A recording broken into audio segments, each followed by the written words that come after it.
Spoken at their events a number of times over the years, and we certainly appreciate their participation in this brain trust. So please give her a round of applause.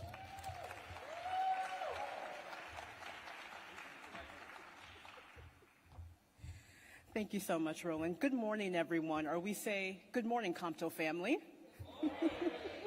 On behalf of the Conference of Minority Transportation Officials, our Board of Directors, chaired by Ms. Tanya Adams of WSP, our 37 chapters across North America, it truly is my privilege to bring greetings.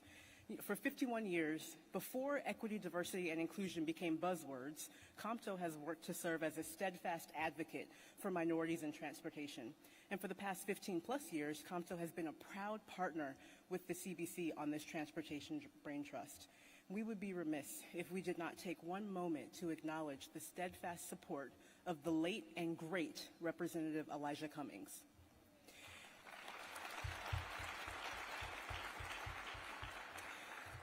We also want to thank the phenomenal leadership of the current chair of the CBC Transportation Braintrust, Representative Andre Carson, as well, for your leadership.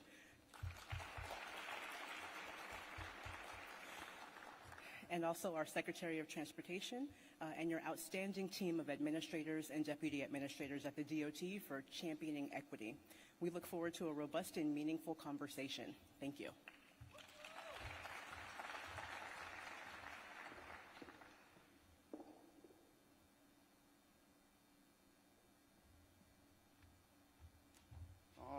Then we certainly appreciate it. Thank you so very much. All right, folks, we're going to kick things off, go straight into it with our main event. Put your hands together, please, for the initial session that we are going to do. First and foremost, the person who is the sponsor of this session, he hails from Indiana. He is a great brother. Followed his mother in Congress, and he's his own man, and I always get a kick because he likes to send me text messages while I'm live on the air. I said, do I text you while you at work? I'm just messing. Put your hands together for Congressman Andre Carson.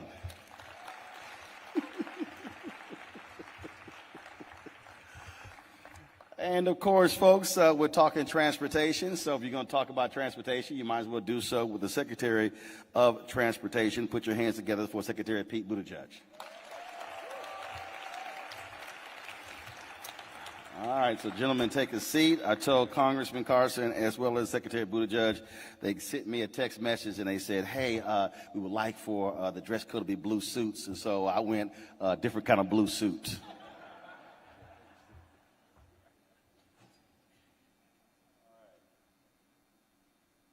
Testing, there we go. All right. That was a great financial mind.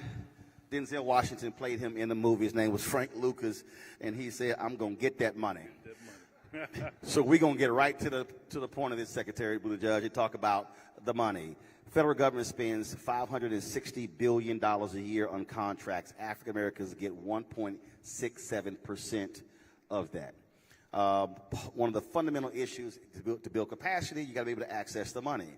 So billions have been passed. How are you making sure that African-American businesses, contractors, engineering firms, architectural firms, PR firms, black-owned media are going to be participants in these billions of dollars that were passed by Congress, and it was the result of Congressional Black Caucus votes that actually made that possible?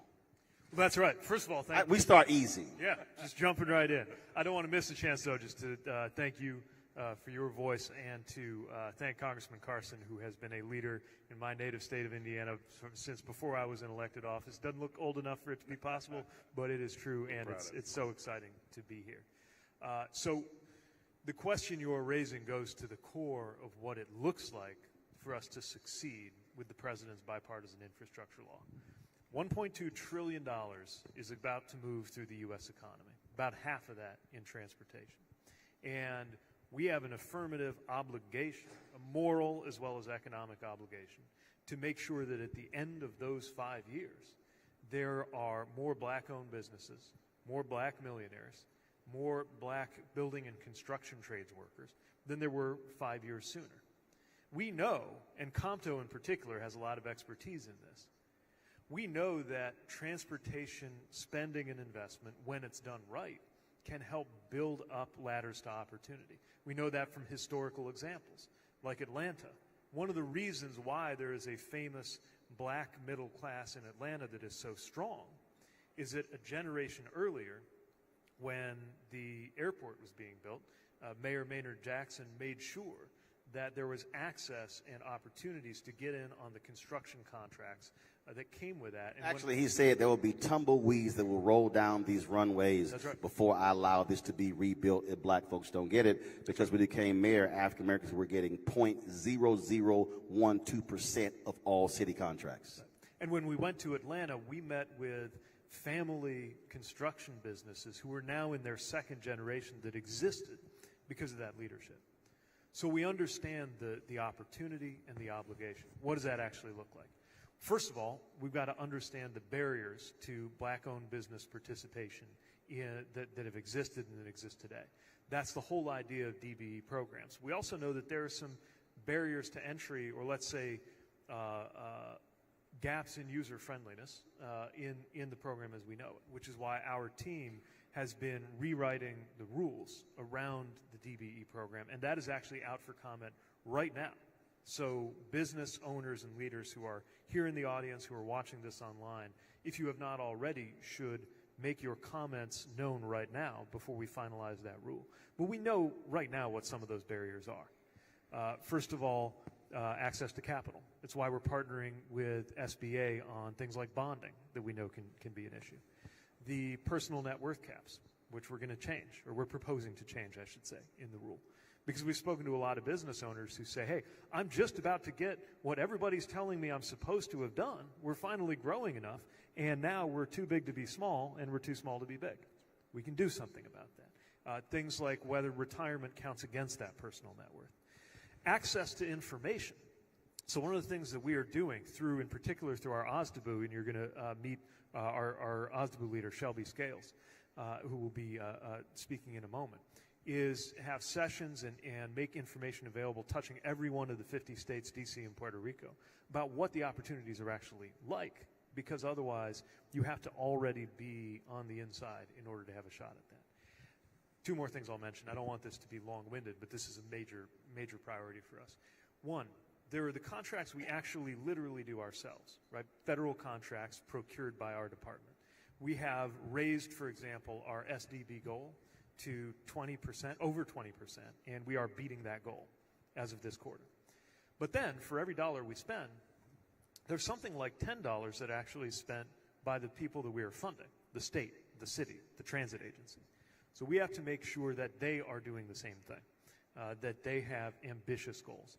And that's a conversation that we're having with our state partners that is partly a matter of having the information out there, partly a matter of making sure that the basics of the law are met, but recognizing that the law represents the floor. We have to go way over and above that, because shame on us if we get 5 years out and there's the same level of black business participation as there is today. See, for me, I look at it as a black business versus black worker conversation operate the same. A few years ago, the City College of Chicago did a study, and they estimated that black workers, by being frozen out of the trade unions, the black community lost upwards of $10 billion. So we talk about crime today in Chicago. We don't want to talk about the economic crime that took place by freezing black folks out. Right. And so as you are putting this together, how are you looking at that? And then we talk about those jobs, not just focusing on apprenticeship jobs, but the people who already are skilled. So we're talking about skilled workers, apprentice jobs, partnering with HBCUs, but also the black business piece as well. So you're taking a 360-degree approach to looking at how you're going to be spending these billions upon billions of dollars. That's right. We have to work all of these pieces at the same time. And access to those good-paying jobs in the building trades is a huge part of it. We hear over and over again from people who the big project, the big job, the big opportunity finally comes to their neighborhood. There's finally a subway station coming to this neighborhood. There's finally a new bus stop going up in our neighborhood. There's finally a maintenance facility. We could talk a little bit about maintenance facilities, a big priority, I know, for Congressman Carson. There's something finally coming in the neighborhood. You look around, you look at who's in the hard hats and the construction vests, and none of them look like they come from anywhere near that neighborhood. We hear about that again and again, which is why in this legislation we have reinstituted local hire. Again, one of the many things in this bipartisan infrastructure law that, as you correctly mentioned, we wouldn't have without the leadership and the role of the CBC in brokering that. But one of the things that's in there is the local hire, to encourage there to be a relationship between where the project is being done and the workers who get in on it. I was just at LAX a couple of months ago, Los Angeles Airport. We're funding some things there. Meeting with workers. Funding some things there? Yeah, just a couple of things. I've been there about 6 times in the past few months. It's a whole lot being funded there. So we're working on that horseshoe where you get dropped off, maybe spend a few more minutes than you would like just getting out of there. Praise the Lord. The terminals themselves. But there's a program there, and by the way, it's made possible through a project labor agreement. So for anybody who says, what good are PLAs? You do them the right way. They can do things like this. We sat down with the workers. All of them, to be in this program, had to be from the same zip code as the airport. And the pride that they took in being able to say, that escalator, I helped install that. That sign, I put that in. But also, the earnings that they have, that they're going to build a life around, buy a home, is transformative. So you're right. Yes, we're paying attention to the ownership of the businesses, the DBE side. We're paying attention to the workers and who participates in the building trades. But we also know there's a relationship between that, right? Who is going to do a better job of hiring workers in construction trades who are black and historically excluded, including, by the way, more women? Who's going to do a better job of that than businesses that are owned by women and by black business owners? So it's all connected. I'm not going to pick on Mississippi, but I'm going to use them as an example. The governor recently said that, and he acknowledged how he purposely kept money from Jackson, Mississippi to deal with their water issues when he was the state treasurer. For years, I have heard black mayors, city council members complain about when the federal government sends the money to the state then decides who gets the money, and then they are not being as aggressive to ensuring African Americans are participating. So what are you going to, what are going to be the levers that you're going to be used to say, states, we're not just always going to trust you, we're going to make sure you get these dollars, is going to go to those communities. How are you also making sure that's going to happen? Right. So this I is think some of y'all like that, huh? Okay, yeah. We see this happening all over the place. It pays off covering city council a few years. Go ahead. No, we see a lot of places where this pattern is happening. We also see it in struggles over who gets to control public assets like airports. And what matters most is to make sure not just that if we look at the states that every state got a fair share, but what happened within the states. Let me confess that we still need to get better data than we have had in the past on this. I will often share with my staff, and the team is doing great work on this. In our building, there's a big board I can go up to that has the position and the location and the direction of every aircraft in the national airspace. But I don't have an equivalent big board that can tell me where every dollar is going that comes out of our building, especially once it gets to the state.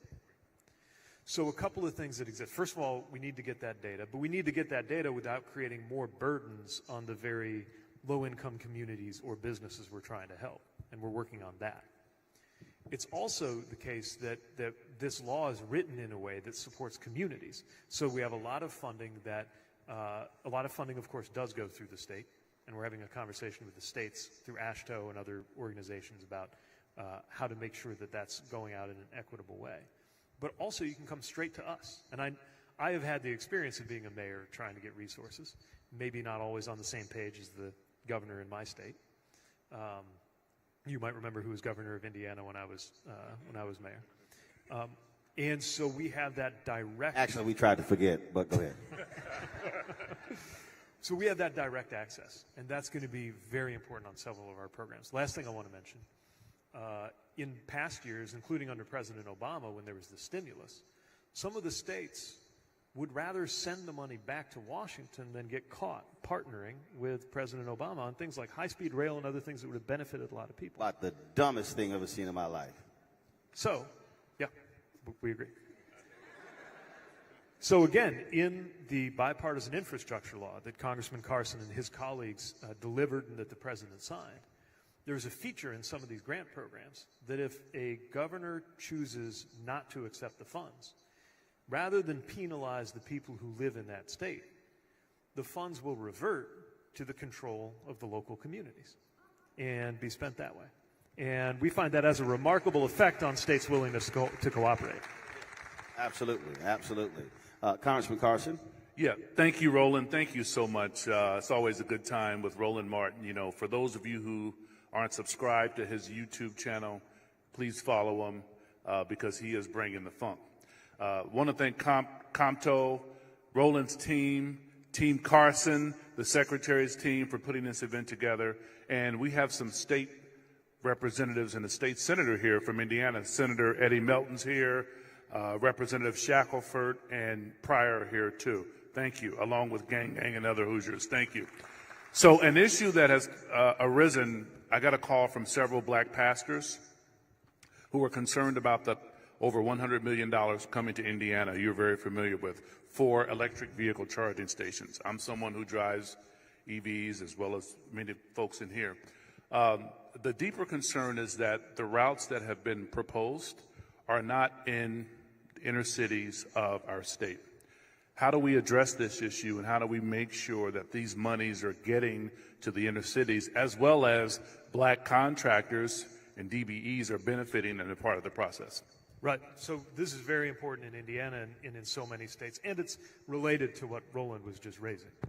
So a couple of things I would mention.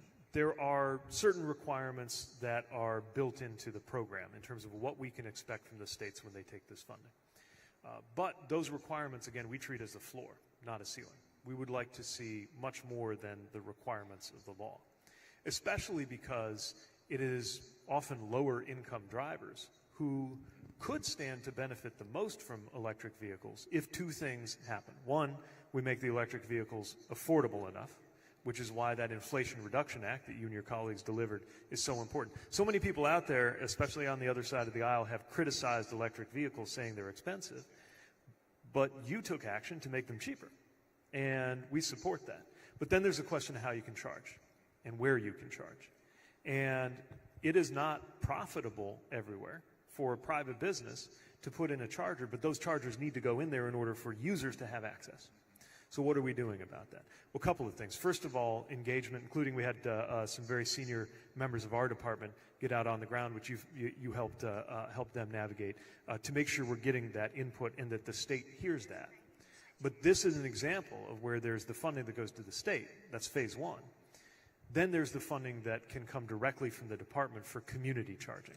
So in addition to what's going out across the highway network, just to make sure every 50 miles you can get to a charger, we have $2.5 billion that will allow us to find those places in communities, in neighborhoods, in urban areas often, where maybe somebody doesn't find it profitable to have an electric charger, but an electric charger needs to be there because the families need to be able to save money on gas by having that chance to go electric.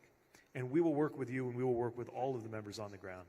And I'm glad you mentioned pastors, because the faith community has an important role to play here, identifying the need and connecting us to the solutions. Might it also be helpful, Mr. Secretary, that the big three automakers have pledged to have their entire fleets fully electric in the next decade? So we've begun to see these kinds of commitments from some of the big three, notably GM, which set, I think, a 2035 goal. And we really need to see that production increase so that the costs come down. The more you make, the cheaper it is per car. And it's still expensive, too expensive for many families to go electric. And those are the exact families that have the most to gain from saving money on gas and on maintenance. And of course, the Midwest, our native Midwestern soil, will be a very important part of where the job creation and the work happens in this electric revolution. Thank you. How are you working with the Department of Energy when it comes to issues with our power grid?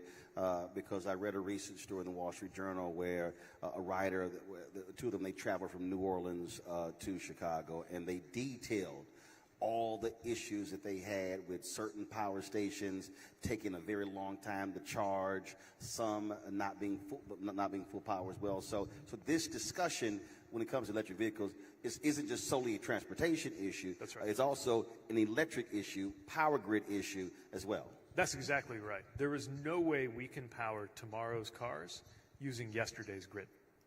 And so we are working hand in hand. Matter of fact, for the first time, we have a joint office. You know, the federal government is not known for always working well across different departments. But we're doing Or even this. working in the same department. That can happen too.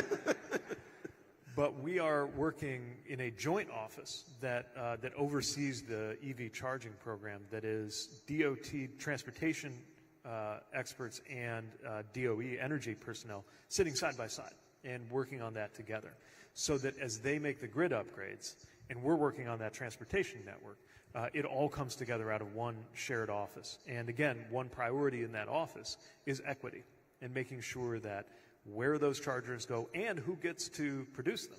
There's some very exciting black-owned businesses in the business of making and installing these chargers. That reflects the equity commitments of this president and this administration. I love it when people talk about jobs being shifted overseas, and I explain all the time, there are some jobs that will never be shifted overseas. When you need a plumber, when you need an electrician, or when we're talking about transportation. And so transportation jobs will be there in the future. What is your department doing specifically with creating partnership with HBCUs and predominantly black institutions?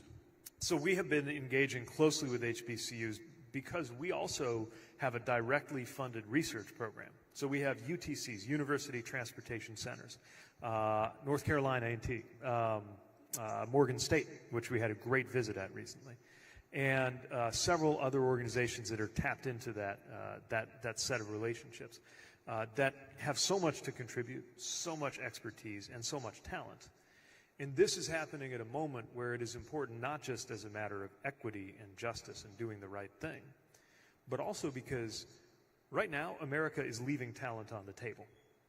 We have so much talent that is emerging, whether we're talking about people who could be candidates for the building trades and jobs that you can do whether you have a college degree or not, or whether we are talking about the undergraduates and the graduate students at our HBCUs.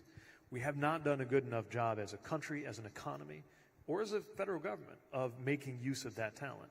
And the proportions of the infrastructure bill are so big. The things we're trying to do in 5 years are so ambitious. Mm-hmm. There's no way we can get it done unless we stop leaving talent on the table. So this will continue to be a focus with dollars behind it. And we will continue to be engaging. I sat down with a number of HBCU presidents, and we're going to continue those visits, seeing how, again, whether we're talking about the faculty and the researchers or whether we're talking about undergraduates, who, by the way, I might also add, especially if you are watching this and you were at an HBCU, we are hiring.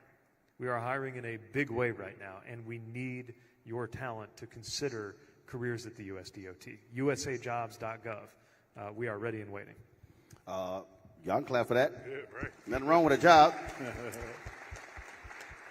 Earlier when I talked about contracts and then looking at them in a much broader way, I mentioned at the outset, $560 billion total federal contracts, 1.67% to African Americans.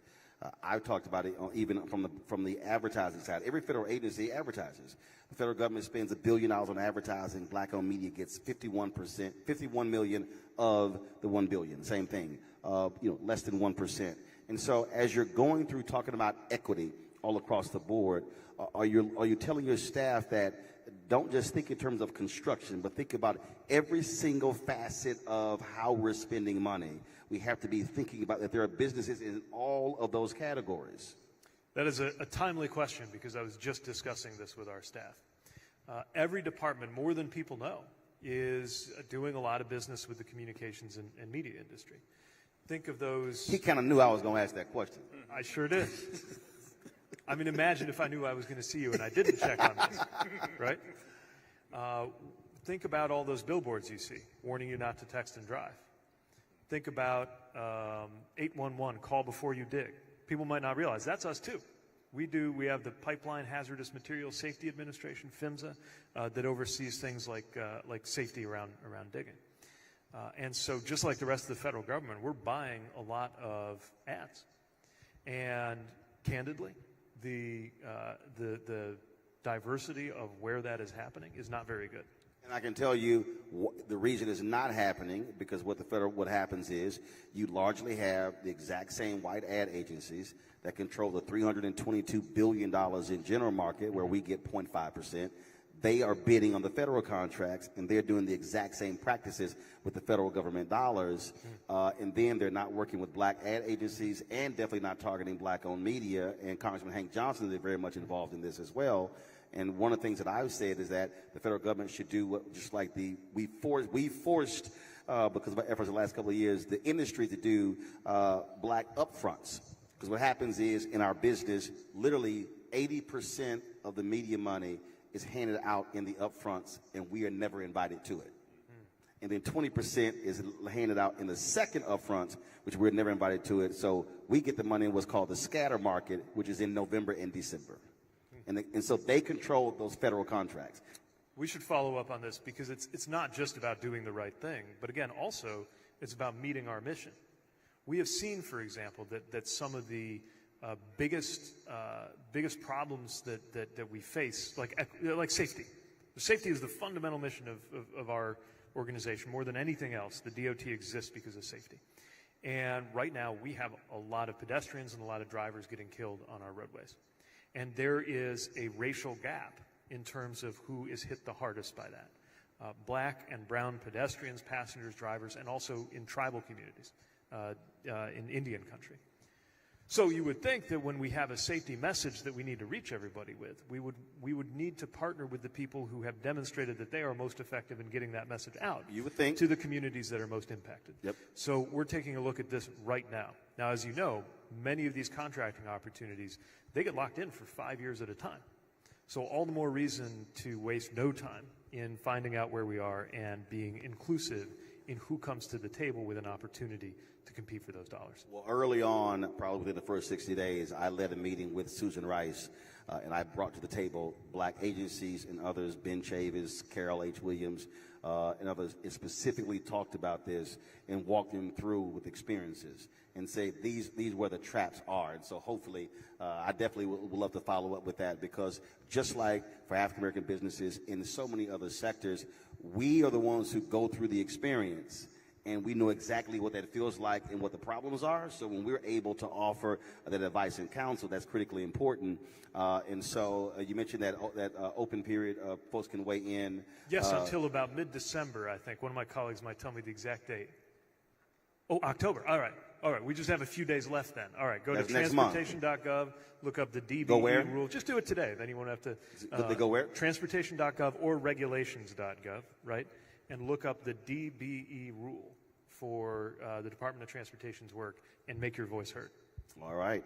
Congressman, do you have anything else before we shift to our second panel? Let's rock and roll. October 31st. All right. You have a month. You have a month. Thank you, team. You know, I'd be remiss if I didn't ask my DOT colleagues to be recognized, just because a few of them will be on the panel, but some of them won't. Could anybody who's here from the department just stand up just for a moment so folks know who to talk to with questions as you're out in the halls? Great.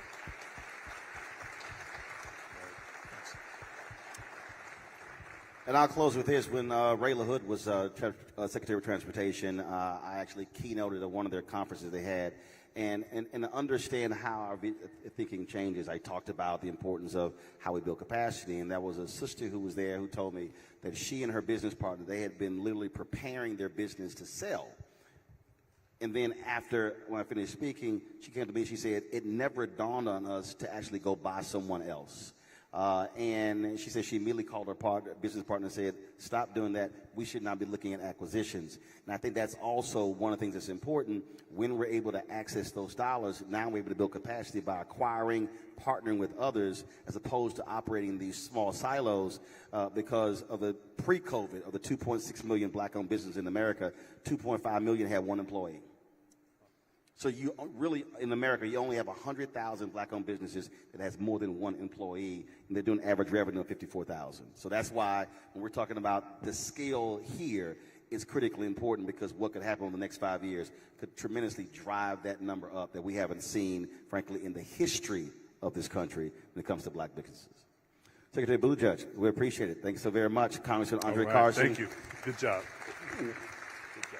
We're not done with the conversation, folks. So we're going to be bringing up some additional voices as well. They're going to be staying with us, and we're going to have a question period afterwards. And so you get an opportunity to ask those questions. They're going to come off the stage and sit right here. What I want to do right now is bring April Rye back to the stage. April, come on up.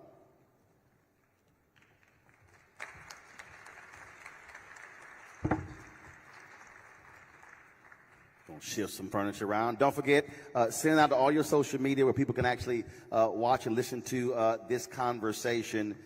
It is critically important. Go right ahead.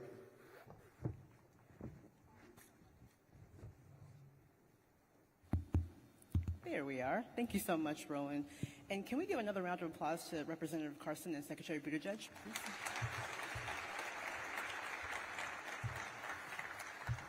I have to say, it never gets old. It's refreshing to hear about and see demonstrated a commitment to advancing equity and civil rights and equal opportunity from leadership. And we all know that in order to take full advantage of this once-in-a-generation funding opportunity and ensure that, as one of our COMTO members calls it, the trickle-down trillions make it to the most vulnerable communities and disadvantaged businesses, it's going to take all of us, all of you in the room. And as I think about the National Roadway Safety Strategy and this ambitious goal of reaching 0 fatalities on our nation's roads, that disproportionately impacts Black and brown Americans who have the highest traffic rate fatalities. And we know it's going to take all of us to make that shift. We need a culture shift. Can I get a quick raise of hands in the room? Has anybody ever read Malcolm Gladwell's book, The Tipping Point? Has anybody read that book? Yes. I was thinking about this idea of the tipping point. You know, when an idea crosses a threshold, tips and spreads like wildfire. Gladwell talks about these different groups that have superpowers. He talks about mavens. They provide the message. They share the knowledge. He talks about connectors. They're the social glue. They spread the message. They galvanize people. He talks about salesmen who have the skills to persuade those who are not easily convinced and tell great stories. To seize this moment and this opportunity, we have to all work together. It takes all of us to get there. COMTO is committed to working with all of you and bringing all of our years of experience, over 51 years, and a vetted community of transportation practitioners and small businesses, agencies, private sector organizations, who are all equity champions to inform the approach, to get it done, to galvanize all of the key stakeholders, and to get innovative in bringing together non-traditional partners like equity associations and advocacy groups, HBCUs, to seize the moment, this opportunity. And really, in the end, it's going to benefit all of the underrepresented and underserved communities that we all care so much about. So we're really excited to get into this panel discussion. Turning it back to you, Roland. All right, folks, let's bring our next panel up. Shelby Scales, Director of the Office of Small Disadvantaged Business Utilization, the Office of the Secretary. Shelby, come on up, please. Brad Mims, Deputy Administrator, Federal Aviation Administration. Veronica Vanterpool, Deputy Administrator, Federal Transit Administration. Keith Benjamin, Associate Administrator for Highway Policy and External Affairs with the Federal Highway Administration. All right. Get your seat. You got the microphones there. Just make sure all those microphones on as well. I'll throw this out this way, and the conversation we're having is what I dare say for our communities is not what I call a sexy conversation. It's not a highly energized conversation, but I started this off by saying we got to deal with the money. And I think what has to happen is we've got to reframe folks' understanding of how we're able to impact communities.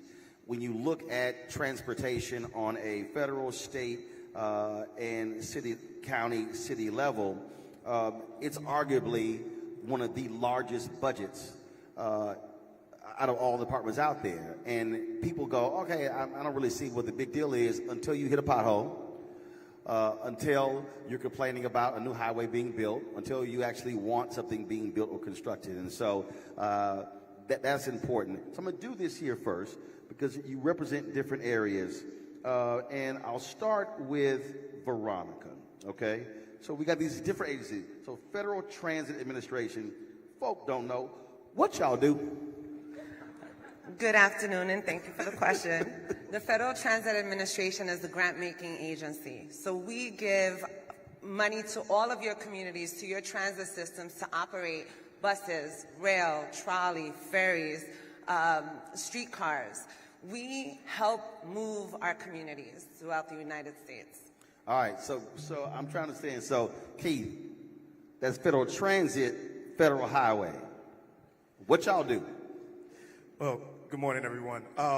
So Federal Highway is a main connector for how we fund not just to our states, but also to our localities. So with the new Bipartisan Infrastructure Law, there's $350 billion that are directed to federal highways to allocate not just to our states, but to our cities, our counties, and our MPOs and our tribes to ensure that we not only are fixing highways, but also local roadways for all forms of transportation. I know there's highway in the name, but for all forms of modes of transportation, making sure there's access for everyone. So, Brad, there's some out there saying, I don't know what the FAA does and the impact it has on my life, especially if I don't fly. Well, if you fly, you should know what goes on at that. Oh, you know, I know. So, I'm TSA pre-clear. Oh, I know y'all real damn well. I know all y'all rules. but we ensure the safety of the air traffic system, the air aviation system as we go forward. The other thing we do, we give significant grants to airports throughout the country. And then one other thing that I'd like to point out that a lot of people don't know is you see all of these new rockets that are going up into the atmosphere now and to outer space. We regulate that. And along with a number of other things that we do. Drones. And again, we're going to see, for my generations, the Jetsons come up as we see. We're going to see the Jetsons. You know, somebody watched it on, what the hell is a Jetson? In the coming I've never years. seen a Jetson. But Some of us know. we're going to see flying taxis and other vehicles, and we're working to make sure that we regulate that system. And then the other part of it is air traffic controllers, and then we have inspectors for our aircrafts as we go forward. Shelby, DBE utilization. What's that? What is that? We are the arm of the Secretary's office to ensure that we are providing supportive services, we are providing access to capital, that we are working with all of our OAs to create a pathway for small, competitive, ready businesses. So we do a lot of technical assistance, and we also do a lot of community engagement to make sure that our entities are aware of our opportunities, but also our small businesses are aware of those opportunities, and they know what the pathway is to get engaged with the bill. So, Tracy, there's somebody, again, who's watching who's going, okay, Compto, how do you impact my life? Well, for 51 years, COMTO has been advocating for minorities in transportation. So we all use transportation. Transportation connects our life. It connects us to economic opportunity. And COMTO is here to make sure that it is fully accessible and safe and reliable for minority communities. So individuals can become members, organizations can become members, and we are intentional about connecting all of those ones to make sure that transportation can truly be the great connector for everyone in America. So I'm going to throw this out to all of you, and who wants to jump in and answer the question. No need for me to call upon you. I've covered city government, I've covered county government, and so I've seen it in state and federal as well. And what often happens is policymakers, they pass laws, but they're not the ones who are actually executing what actually gets done. There are folks who are bureaucrats, people who work in these agencies for years, folks who are appointed as well. And so within your capacity, within your areas, how are you making it clear that what Congress passes then goes to the agencies, doesn't get bogged down in BS and typical bureaucratic logjam? And how are you also, because I know you're dealing with, how are you also, we call it moving folk to their own divine good, moving people out of the way who are blocking the kind of progress that we needed, that we need to be able to achieve the goals to have diverse communities getting dollars, black-owned business, things along those lines. And so how are you making sure that happens and is top of mind every single day Anybody can start. If I can start out, and I will tell you this, when I got back to the FAA as deputy administrator, because I had served during the Clinton administration, the one thing I was shocked about was Audio. Can y'all please increase this mic? Go ahead. one thing that I was shocked about was in our DBE programs. And again, they have bundling. And what bundling is when your acquisition organization puts a bunch of DBE contracts together, and they put them onto a contract that goes to a very large firm, and that firm has the ability to... Okay, so let me do this here.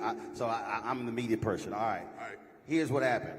Under Republican administrations, see, I can do this. Under Republican administrations, they create large contracts. So if you're a black-owned or minority-owned, you cannot bid on the larger contracts. Under Democratic administration, this was Maynard Jackson did when he was mayor of Atlanta. They broke apart the prime contracts, created smaller contracts. You'd be able to access it because the rules are also written that you cannot bid on a prime contract unless you have been a prime contractor before. Well, if it's so large, you can never bid on it. So when you break it up, because the one time I become a prime, I now can bid on primes in the future. Absolutely. Okay, go ahead. And then what we did, I made it clear to our acquisition shop that practice should stop. Let's wind it down. And in the process, we have worked to put people in place. We have a great brother who is running our DBE program, Marvin Poindexter, who's here. Marvin, if you can raise your hand at the FAA. Marvin is doing a great job of doing that very thing and breaking those things up, and we've increased our percentage of minority contractors within the FAA. Let me also give kudos to FAA because one of the things that they've done policy-wise is change their acquisition management system to expand our small disadvantaged business set-aside. So small businesses can come with their smaller projects that he has unbundled. First of all, when you say small businesses, we also, excuse me 1 second, I want you to finish that, but we need to also be clear how the federal government classifies small businesses because we might think it a little bit differently than how you classified it. What is small? Small is based on your NIAX code based on SBA standards. So SBA says, depending upon your industry and the code that's assigned for the work that you do, it will assign you a size standard. So DOT exercises the SBA small business In size some standard. places, again, small business is considered 500 employees or less. So we might think that's large, but that's also categorized as a small business. That is correct. Go ahead. That is correct. So the other thing that FAA has done as well has increased their threshold for small disadvantaged businesses up to $10 million. So that gives the small businesses... Okay, hold on. See, I'm about to increase their threshold. See, we got to... I'm like, increase their threshold to 10 million. What's that mean? So in the past, the threshold may have been, and I don't know the exact number, Brad, but it may have been 5 million. So it's a cap there. Meaning and as you grow, size of contract or the amount of revenue of your business. The revenue of your business. Got it. So as you grow, we want you to grow as a small business to be able to compete as a prime. So by raising that ceiling from 5 to 10, that gives you a pathway to grow and expand your business and still compete. So with the before, big boys. if you did more than $5 million in revenue, then what? You couldn't qualify for a certain level? You would not qualify for the set-aside program. Got it.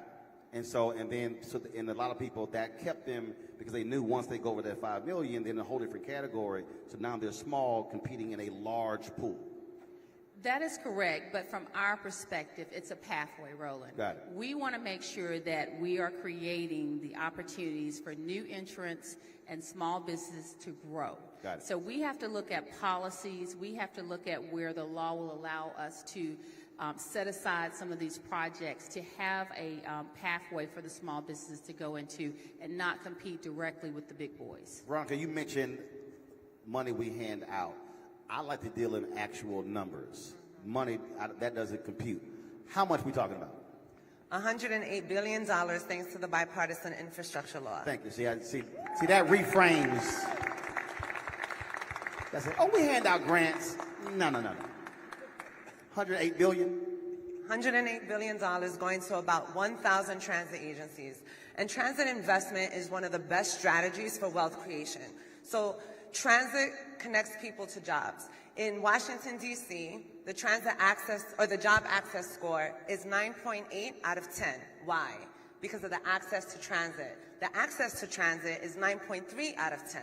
And in a city with 46% majority Black Americans, it means that we are connecting our communities to job opportunities, to healthcare, to educational opportunities. Second reason why transit investment is a wealth creation strategy, we employ a significant sector of our economy. In 2020 alone, 264,000 jobs. And of those, Black Americans held 26% of jobs in transit industry. We are so supportive of investing in our workforce that FTA, Federal Transit Administration, stood up a year ago a transit workforce center. And our goal is to help train and recruit and retrain and retain talent in the transit sector. We want to make sure that those of us who are underrepresented, Latinos, Black Americans, Asians, American Islanders, have access to job opportunities and then bringing that wealth back into the community. We are underrepresented in certain areas of the transit sector, so the Transit Workforce Center is making sure that we are employing and solidifying the next generation and creating sustainable livelihoods. And the third point that I want to make is we are fostering wealth creation by making sure through transit investment that our communities are healthy and livable and safe and walkable. And what does that mean? That means we're spending less money on healthcare, more money on investments, more money in our families, more money in our communities, and less money on those polluting industries and some of the environmental and social justice burdens that many of our communities have been dealing with. And when you say those 1,000 transit agencies, they also can have DBE programs dealing with a variety of businesses. And so we look at it just on the federal level, but we talk about federal level, again, state, county, city, the dollars that, all across there, and making sure that those local agencies also have the same kind of initiative that you have on the federal level. That's absolutely right. So there's about 43,000, and Shelby will correct me, DBEs in the United States. FTA, through its billions of dollars of investment, is supporting the generation and the creation of new DBEs. So there's currently 73 DBEs for fiscal year 21 that have been added. One unique element of Federal Transit Administration's DBE program is that we require transit vehicle manufacturers, so those that are producing and manufacturing the buses we see in our community, the rail cars we see in our community, we require these transit vehicle manufacturers to have a DBE program. So this is it manifests through all these different levels of government. FTA's recipients are state departments of transportation, city departments of transportation, and transit agencies and metropolitan planning organizations, depending on the type of grant that it is. So we are ensuring that through these prime contracts, there are also subcontracts that are reaching the community level. Keith, when we talk about DBE, so there are a number of people who are certified. Okay, so here's my question. I own 100% of my business. I'm black. Why do I have to prove that I'm black as a business owner? Well, I think one of the things that we've been conscious of. Some of y'all like, damn, really went there? Because that's an arduous process for a lot of businesses to go through to have themselves certified when I'm pretty certified black. As am I. So I think one of the things that's been critical for federal highways, especially with the amount of money that's been entrusted to us, right? 180 billion here, 350 billion with us, is not just like, to your point of Republican versus Democratic, but what we do within our system of how we function as an agency, where it's in our regular formula and DNA of how we address small business and DBE businesses. One of those things is in the guidance that we provide. So what folk may not know, $8 to every $1 is how much money is going to formula versus discretionary. For all of our formula money that goes directly to states, there's guidance that goes along with that money. Here's how you should spend this. Here's the things we want to make sure that you're engaging in. Here are the top line issues that we want to make sure, whether it's with partnership, whether it's with small business, specifically DBEs and otherwise. We do the same on the discretionary side. You look at a program like Reconnecting, where we specifically have in there as their eligibility, ensuring that they're working directly with DBE businesses or they don't rank high to be able to get those dollars. So we've been intentional on that because that goes further than whatever time we are as appointees. The other thing is Federal Highways has a division office in every single state and a local technical assistance program in every single state and territory. We've changed their work plans to stipulate that a part of their work plan has to be working not just with small businesses, but with DBE, minority-owned, women-owned businesses directly. That's a part of their work plan. They don't meet their threshold of being able to get their funding to function unless they're meeting that. So I think for us, it's not just what can we do within our appointed capacity in our time that we have, but also how are we weaving this into how the agency, the department at large works, whether we're here or not. Last question for all of you to answer this here. And when I was in Illinois, when I ran the Chicago Defender, the state, Illinois came in, they did a presentation for the Legislative Black Caucus. And they were going through how many dollars were going to different groups. So we're sitting there, and they listed women, they listed African Americans, listed Asians, Latinos, went down the whole line. And I said, well, I'm curious. I said, if you're a black woman, are you in the women category or are you in the black category? And they said black. I said, well, you're a Latino woman, or you Latino? Which one? They said Latino. I said, so really that W should be white, should be WW, white women.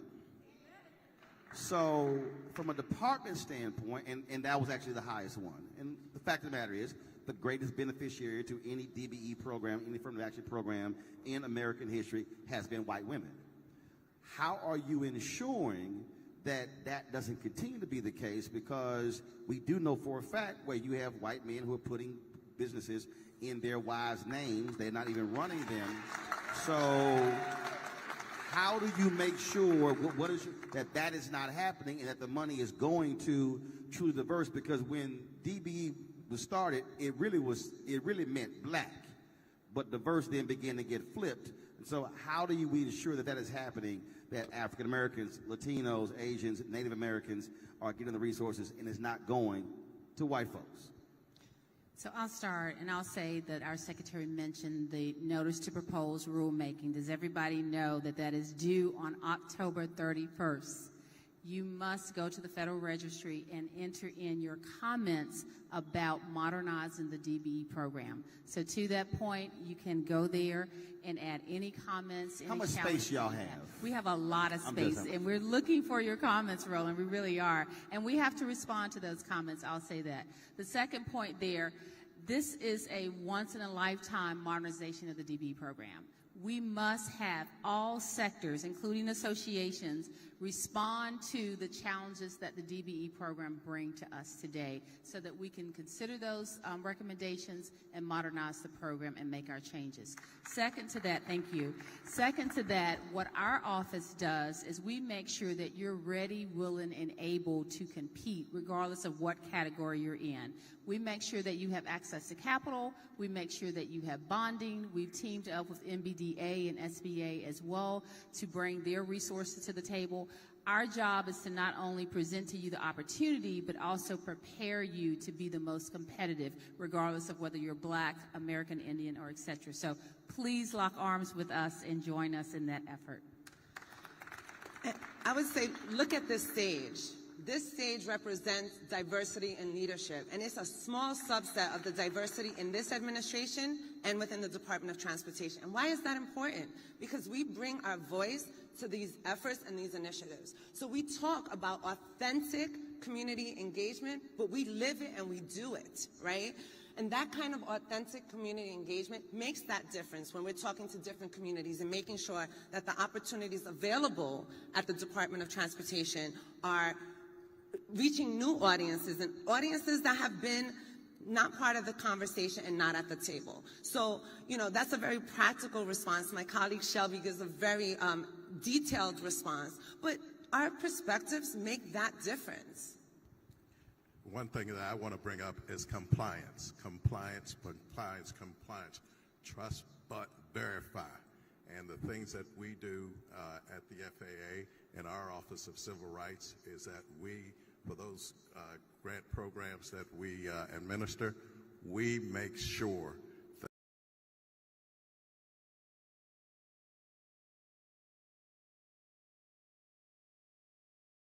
in our Office of Civil Rights, I think, does a great job of getting out into the field and working to make sure that those persons who are participating in the program are people of color.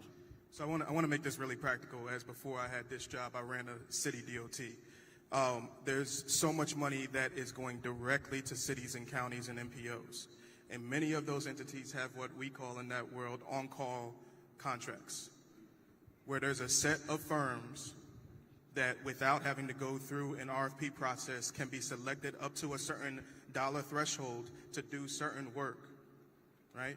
Those are contracted out for up to 5 years, 10 years, or otherwise. In my city, we had that for 5 years. I eliminated that contract and we redid it, and all of them are minority-owned and women-owned firms. But the reason why I bring that up is because, yes, there's dollars that are going to the states, but because there's so much money that's going to localities, it's not just focusing in on your state DOT.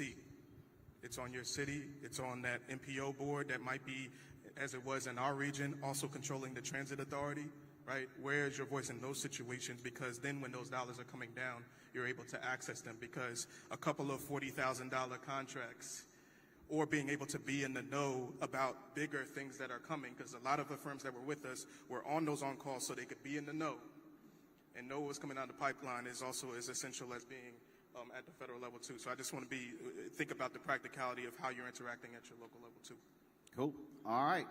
Get up for this panel, please. All right, so this is the portion where we're going to ask questions. Secretary Buttigieg, please step on back up, take the center seat. So here's the deal. Normally they have microphones out here. Don't even go to that microphone. We ain't doing that. So here's what's about to happen. I'm coming out. I have ground rules. I don't need you to hold the microphone. I got it, okay? I just need you to give your name, where you're from, ask your question. If you want to do a sermon, call your pastor, preach at the church. All right? We're going to get in as many questions as possible. I have a clock down here, so I'm starting on this side of the room. I'm coming to the middle. I'm going to that side. Then I'm going back. Y'all don't have enough lights. Turn the house lights up so you can see the video. Brother, step up and step out with your question. And again, if you touch the mic, I'm going to hit your hand. Put your hands, assume the position. Hi, my name is Anthony Green. Anthony Green. I'm the past chair of the National African. I don't think so. Rain, you got to talk into the mic, Anthony. You said you a what? You're a pastor? Did you say it? No. Well, you clearly don't know how to use that mic. Come on, talk right into it. All right. My name is Anthony Green. I'm the past president of the National African American Insurance Association. It's to your comment, Secretary Buttigieg. You talked about the Department of Transportation about safety. There are hundreds of millions of dollars spent on risk management and insurance services in connection with your projects. If you were to look, you will find very few DBEs, MBEs. This is an area that requires immediate attention. I know there's a handful of firms that are doing it. My firm does it, but I'm wondering whether or not this can be part of one of the things you look into. Because I know just on JFK, I'll say a bit.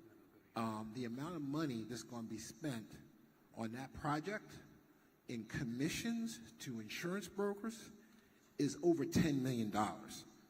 Where are the DBEs and MBEs?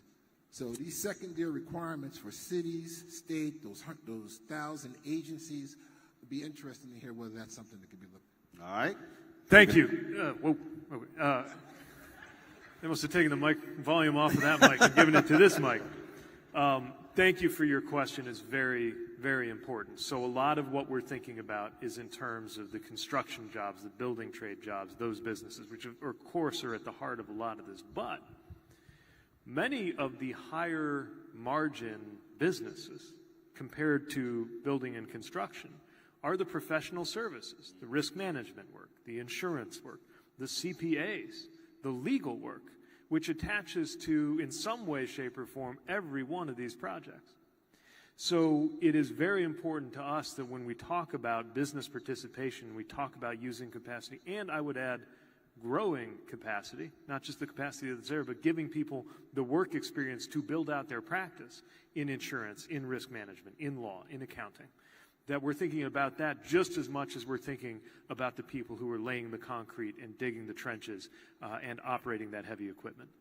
Now, my colleague Shelby earlier mentioned those NAICS codes, right, and how much specificity we have so that the policies can tell the difference between the categories. In other words, does our system see into the specifics of all the different business opportunities that come with a contract or a project? So I'm going to turn to her in a bit to talk a little more about that.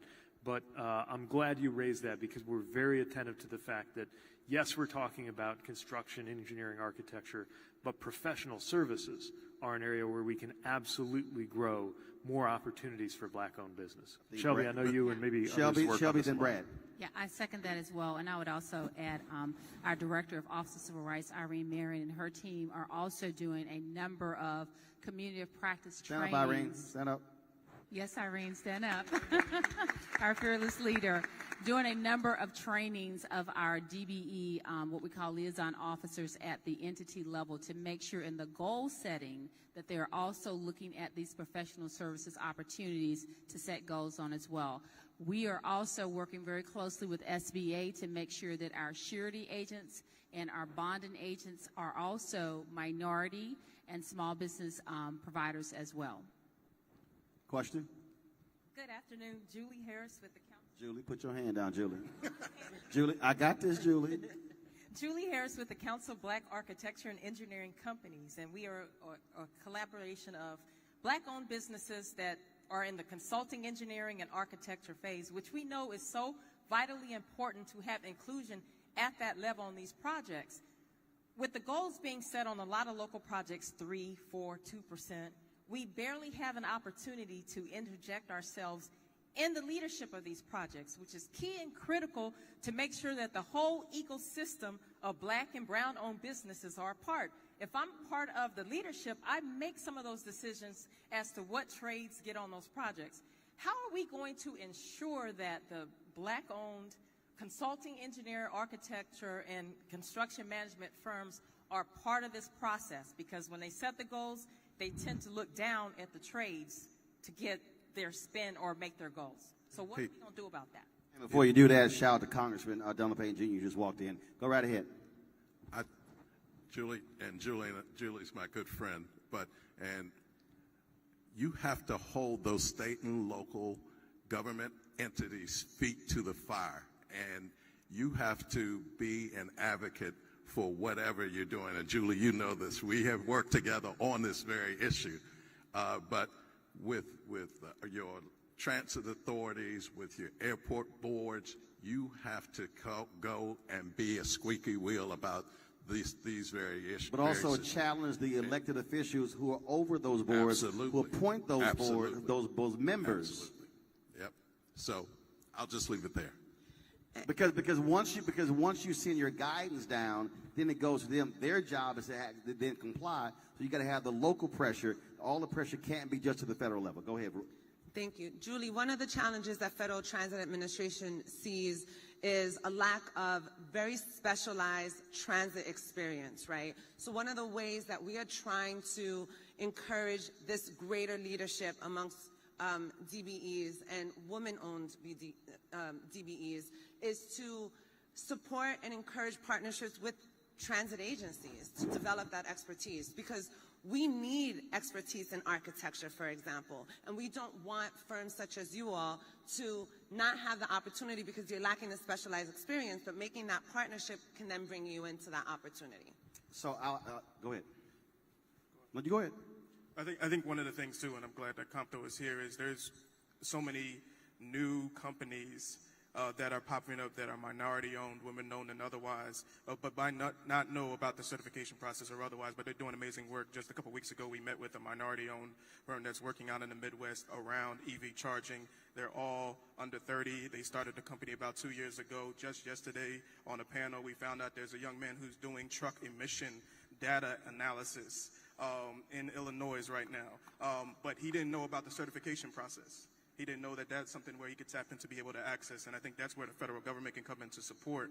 But we also need organizations like COMPTO and others, and yours, to be able to help us navigate those new companies that are popping up, right? With the fact that we have the Buy America aspects within our EV and otherwise, we want to see companies that are built here in America, that are bringing in workers here from America, to be able to see this through so that the economic empowerment can come to our communities. Got it. All right, to the posing questions. I'm coming to you. Y'all can take a seat. Just raise your hand. Question. So the last 6 years in my... I got it. Oh, sorry. Go ahead, brother.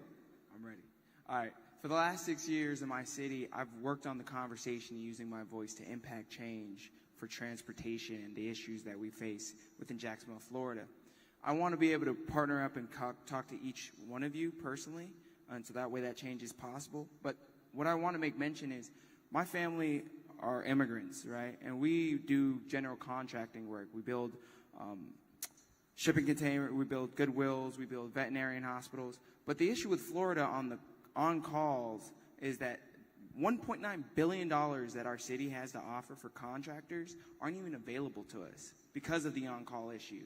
And we're constantly fighting for these contracts, and we're a small company. So not having high talent on the other end of not having good employment makes it very difficult for you as a black-owned business, as an immigrant business, an individual trying to make another start, makes it very difficult. And the cost associated to it, to get the insurancing, the licensing, and to compete against the other guys are just unfair. What's the question? I'm here to use my voice to connect with you. There is no question. It's that I want to be the change that you want to see. So, go ahead. I'm here to connect with you right after our panel. Please come see me. All right. And can I just go ahead? Can I just mention one other thing in response to that? So in addition to making sure that we're paying attention at the federal level to issues like that on-call piece that you talked about and seeing what we can do on that, I think what you're raising about your local experience in your local community gets to an important point, which is we're all leading at the federal level, and we're going to do everything we can with the tools that we have. But so many of the most important decisions are made closer to home, and your voice closer to home is extremely powerful, right? For anybody to testify in Congress, you have to actually be invited, right? Congressman Carson's got to invite you, or Chairman, how you doing? Representative Payne's got to invite you. Somebody in Congress has to invite you. We're very glad you're here, by the way. Thank you for joining us. So often in a city council environment or even a state house environment, as Representatives Shackelford and Pryor and Senator Melton know, you just show up. So we're here to talk about the federal side, but I hope no one underestimates the power of speaking up at the local side where so many of these spending and contract decisions actually get made. Right. I'd love to share really quickly, too. I want you to go to comptonational.org and check out our Jacksonville chapter. Very, very strong advocates and leaders that are ready to support you on exactly what you just spoke on. Their information is right online. Please reach out. Question over here. Thank you so much for the opportunity, and I really appreciate your comments, Secretary Buttigieg. I am Shanice Bennett, a CPA who serves on a legislative committee with the National Association of Black Women in Construction. And the question that we have is there are a lot of dollars that goes to the political subdivisions, not necessarily the state departments from FTA and others, but they are not participating in the DBE programs. So what we want to know is how can we at NABWIC, the National Association of Black Women in Construction, help to support our Black women in construction and other DBEs get access to those grant dollars that are not through the state departments. All right. Who wants to take that? So I bet my colleagues would have a lot to say about this. One thing I would mention is I think your organization can play a vital role in connecting the dots at some of the convenings that we're doing, and I know COMTO is a big part of this too, like those billion-dollar events that you do, the Connections Marketplace events that we do, that Shelby's team leads, so that we can make sure those connections are made. And what you can, especially when you got those folks who haven't figured out how to plug into that certification process, or it's one of these agencies, maybe a transit agencies that goes across state lines, and you're certified in one state, but you're not certified in the other state across the river, and you don't know how easy or hard it'll be to make that happen. We would love to get the National Association of Women, Black Women in Construction as plugged in as possible with those events that we're doing where that happens. But I know my colleagues might have more to say about that. And I'd love to lift up our regional offices. We have 10 regional offices throughout the U.S., and the value and benefit of our regional offices, they have the local context and the local knowledge to engage with associations and transit agencies. They understand what the federal requirements are. They understand what some of the challenges and the bottlenecks are. And they're really our connection at the federal level to you all at the more, the state and the local level. And invite us to your listening sessions, hold a listening session. Encourage us to partner with you on a listening session so that we can continue to take some of the challenges that you are specifically encountering, then we can think together on some solutions, and then we're reaching an audience and different stakeholders through you as the conduit. Question over here. Hi, I'm Nick Wharton, President and CEO of the Charlotte Area Fund, Mecklenburg County's Community Action Agency. And so our job is to lift families who are truly disadvantaged out of poverty. One of the means that we use is a workforce development strategy. And so we provide training in national certifications in HVAC. We provide CDL training, broadband fiber optics technicians. No one else provides that in the whole region of Charlotte. But I'm also very pleased to see Ms. Scales up here, because in her previous life, she awarded our agency a highway construction academy, and it's still running. So my question is, how do we strengthen that program? How do we really reduce the complexity of administrative details, but also strengthen the funding? Because it's a really powerful program. So I'll just turn that over. Shelby, you can answer if you like, but certainly the Secretary can. So the short question is, how do we get more money for our academy? Got it. Well, I would say, so all of our DOTs are charged with submitting a workforce development plan. And we all know, particularly those of us on the stage, that whether it's the federal level, state level, or local level, workforce development is number 2 behind safety. So I would say working with your DOT at the state level in terms, just like you did with me, come to my office, and I see a couple of civil rights folks in the audience as well.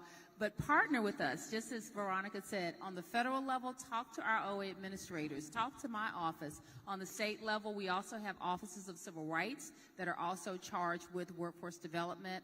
The Federal Highway Division has a workforce development program. So I know that my partner over here, Mr. Brad Menz, has some special creative things that he's doing with workforce development as well.